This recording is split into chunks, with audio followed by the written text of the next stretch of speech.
नमस्कार दोस्तों, स्वागत है आपका एक बार फिर आपके अपने YouTube चैनल आर के सागर यूनिक स्टडी में। तो चलिए दोस्तों, देखते हैं संस्कृत पेडागोजी की एक और महत्वपूर्ण क्लास, और इसे मिलाकर संस्कृत पेडागोजी की 33 क्लास हो जाएंगी। अगर आपने इससे पहले की जो 32 क्लास है वो नहीं देखी है और उन्हें देखना चाहते हैं तो उन सभी वीडियो का लिंक आपको इस वीडियो के नीचे डिस्क्रिप्शन बॉक्स में मिल जाएगा। इसके अलावा मैंने सभी वीडियो को प्लेलिस्ट बना दी है, आप प्लेलिस्ट में जाकर हमारी सभी संस्कृत की क्लासेस देख सकते हैं। और अगर आप चैनल पर नए आए हैं तो चैनल को सब्सक्राइब जरूर करें और बेल आइकन को भी प्रेस करें, जिससे कि जितने भी हमारी क्लासेस सीटेट के लिए जो संस्कृत पेडागोजी है या यूपी टेट के लिए जो भी अपलोड होगी वो आपके पास तक पहुंच जाएगी। तो चलिए शुरू करते हैं आज की क्लास। पहला क्वेश्चन देखिए, भाषा या पाठ्यक्रम में, भाषा के पाठ्यक्रम में साहित्य से सन्निवेशे, साहित्य के सन्निवेश में या आप समाहित में कह सकते हैं। अधोलिखित एसु, अधोलिखित का अर्थ होता है नीचे लिखे, एसु का मतलब होता है में से, ठीक है। तो इसका अर्थ हो गया नीचे लिखे में से कस्य महत्वम न अस्ति, किसका महत्व नहीं है। तो क्वेश्चन में पूछा गया है कि भाषा का जो पाठ्यक्रम होता है उसमें जो साहित्य है, साहित्य जो उसमें समाहित किया जाता है तो उसका निम्नलिखित में से इनमें से कौन सा महत्व नहीं है, क्वेश्चन में ये पूछा गया है। पहला ऑप्शन है एतत् विश्वसनीय सामग्री अस्ति, कि यह विश्वसनीय सामग्री है।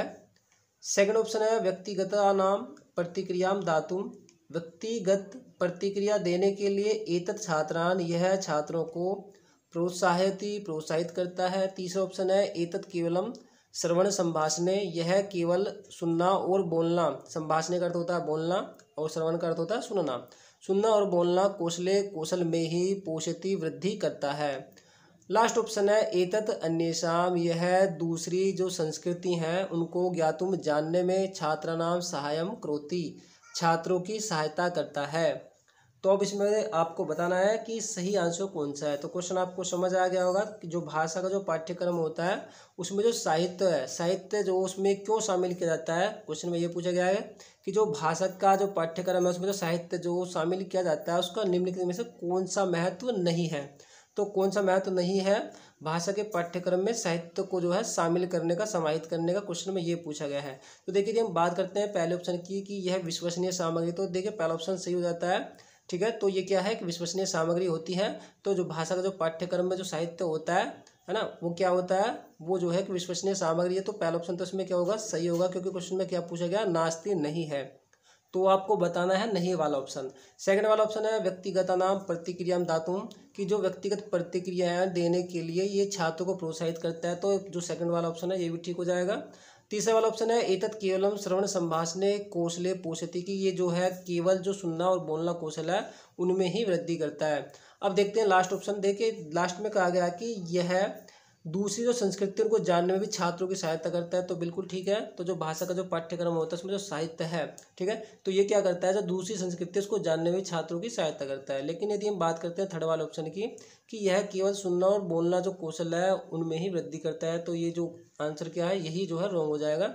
यही क्या है, इसका महत्व नहीं होगा, क्योंकि इसमें जो है क्या दिया गया है, केवल दिया गया है।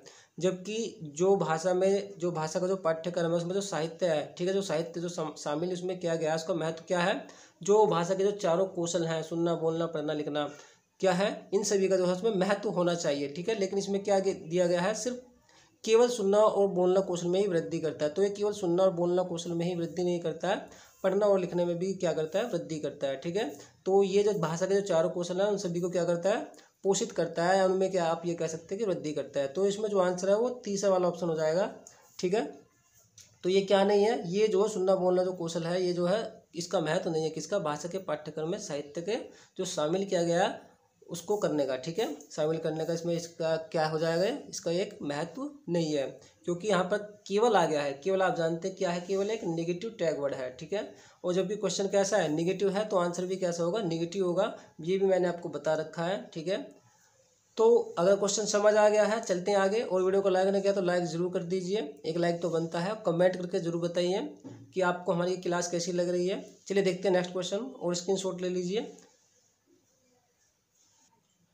क्वेश्चन नंबर 2 है छात्र नाम लेखन कौशलस्य, छात्रों के लेखन कौशल का मूल्यांकनार्थम किम, मूल्यांकन के लिए किम का अर्थ हो गया क्या, आवश्यकम आवश्यक है, ठीक है। तो छात्रों का जो लेखन कौशल है उसका मूल्यांकन यदि करना है शिक्षक को तो उसके लिए क्या आवश्यक है, क्वेश्चन में ये पूछा गया है।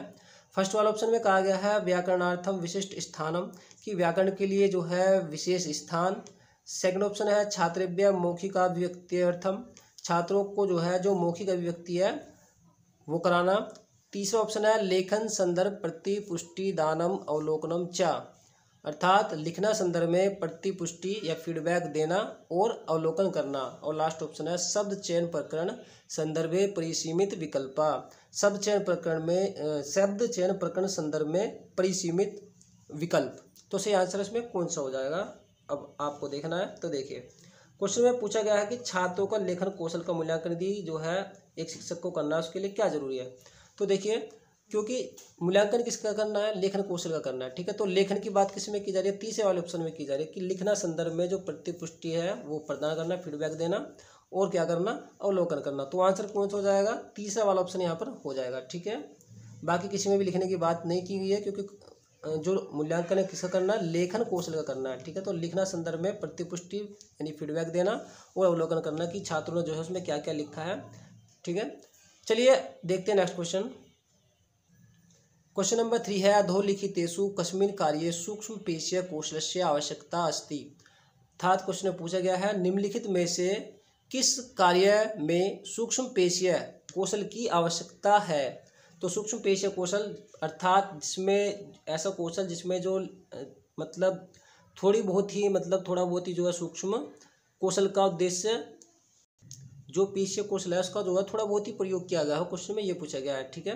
तो कौन सा कार्य है वो, देखिए फर्स्ट ऑप्शन है कूदने अर्थात कूदने में, सेकंड ऑप्शन है पढ़ने पढ़ने में, तीसरा ऑप्शन है आरोहणे चढ़ने में और लास्ट ऑप्शन है लेखने अर्थात लिखने में। तो देखिए क्वेश्चन में पूछा गया है कि जो कार्य है, ठीक है, कौन सा कार्य है जो है किस कार्य में जो है सूक्ष्म पेशीय कौशल की आवश्यकता है। तो सूक्ष्म पेशीय कौशल की आवश्यकता किस में होगी, देखिए यदि हम बात करते हैं कूदने की, कूदने में तो देखिए ज़्यादा पेशी की जो है आवश्यकता होगी, अर्थात आप ये कह सकते हैं कि दीर्घ कौशल पेशी की आवश्यकता होगी, ठीक है, दीर्घ पेशी कौशल की। और यदि हम बात करते हैं पढ़ने की तो देखिए पढ़ने में तो जो है जरूरत ही नहीं है कुछ भी करने की, बस क्या करना है आपको से पढ़ना ही है। यदि हम बात करते हैं तीसरे वाले ऑप्शन की आरोहण अर्थात चढ़ने में, तो चढ़ने के लिए भी आप जानते हैं कि जो है ज़्यादा जो पेशी कौशल है उसकी आवश्यकता होगी। लेकिन यदि बात करते हैं लिखने की तो लिखने में थोड़ा बहुत ही कौशल की आवश्यकता होगी, ठीक है। तो सूक्ष्म पेशीय कौशल, ठीक है, तो कौन सा कार्य है जिसमें जो सूक्ष्म पेशीय कौशल की आवश्यकता है, तो वो होगा लिखना वाला, आंसर हो जाएगा फोर्थ वाला लेखने अर्थात लिखने में। स्क्रीनशॉट लेते चलें साथ के साथ। देखते हैं क्वेश्चन नंबर 4। क्वेश्चन नंबर 4 है शिक्षिका स्वकक्षाया, शिक्षिका अपनी कक्षा के बालान बच्चों को युगलेषु विभाजती, युगलों में अर्थात जोड़ों में विभाजित करती है। तान युगलान, और उन जोड़ों को या युगलों को सव पुस्तिका नाम अपनी अपनी पुस्तिका विनिमयम करतुआ, विनिमय करके, विनिमय अर्थात आदान प्रदान करके आपस में जोड़े बना करके, और उनकी जो पुस्तकें आपस में दोनों की क्या करके एक दूसरे को जो है आदान प्रदान करते विनिमय करके। निर्देशानुसारम संशोधनम करतुम, निर्देश के अनुसार संशोधन करने के लिए सूचित करती है।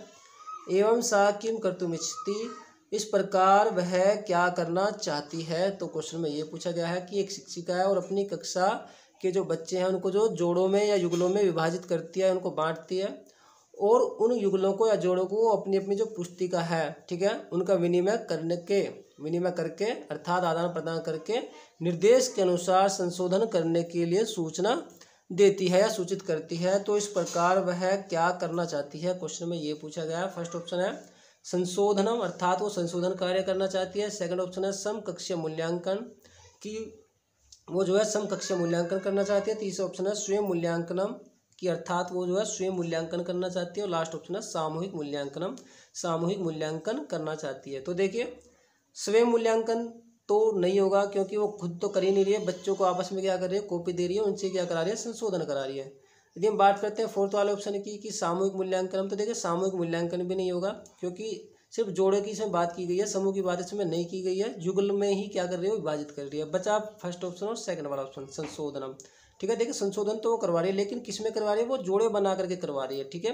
तो वो चाह रही है कि जो बच्चे हैं वो क्या कर लें, एक दूसरे का खुद ही जो है मूल्यांकन कर लें, ठीक है। तो आंसर क्या होगा इसमें, सेकंड वाला ऑप्शन हो जाएगा समकक्षीय मूल्यांकनम, ठीक है। अगर कोई कोई भी शिक्षक या शिक्षिका जो बच्चे हैं उनको क्या करें, उनको जो जोड़े में बनाए, जोड़े बना करके उनके, ठीक है, उनको जो अपनी अपनी जो पुस्तिका वो दे करके क्या करवाए, संशोधन करवाए, तो वो क्या कहलाता है, वो समकक्ष मूल्यांकन कहलाता है, सीधे शब्दों में ये। ठीक है, तो आंसर होगा सेकंड वाला ऑप्शन। क्वेश्चन नंबर देखते हैं 5। क्वेश्चन नंबर 5 में पूछा जा रहा है, बालानाम पत्रिकातः, बच्चे पत्रिका से कस्यचित कथाया, किसी कथा का पठनम नाम, पढ़ना नाम। तो जो बच्चे हैं पत्रिका से किसी कथा का पढ़ना नाम क्या कहलाता है। फर्स्ट ऑप्शन है सिंहावलोकनम, सिंहावलोकनम। सेकंड है गहनाध्ययनम अर्थात गहन अध्ययन। तीसरा है सूक्ष्मावलोकनम अर्थात सूक्ष्म अवलोकन। और लास्ट ऑप्शन है विस्तृता अध्ययनम अर्थात विस्तृत अध्ययन। तो देखिए, कोई भी यदि जो बच्चा है या छात्र है, अगर वो पत्रिका से कोई कथा या कहानी जो क्या कर रहे हैं, पढ़ते हैं, तो उसे हम कहते हैं विस्तृत अध्ययन। क्या कहते हैं, विस्तृत अध्ययन। ठीक है, तो आंसर होगा फोर्थ वाला ऑप्शन। ना तो वो गहन अध्ययन करते हैं, ना ही वो सूक्ष्म अवलोकन करते हैं, और ना ही सिंहावलोकन। तो आंसर हो जाएगा फोर्थ वाला ऑप्शन है विस्तृता अध्ययनम। तो देखिए तो स्टूडेंट, ये थे आज के हमारे कुछ इंपॉर्टेंट क्वेश्चन। तो दोस्तों, मैं मिलूंगा आपको ऐसे ही एक और नई क्लास में। तब तक के लिए नमस्कार, जय हिंद, जय भारत। पढ़ते रहिए और अपना ख्याल रखिए।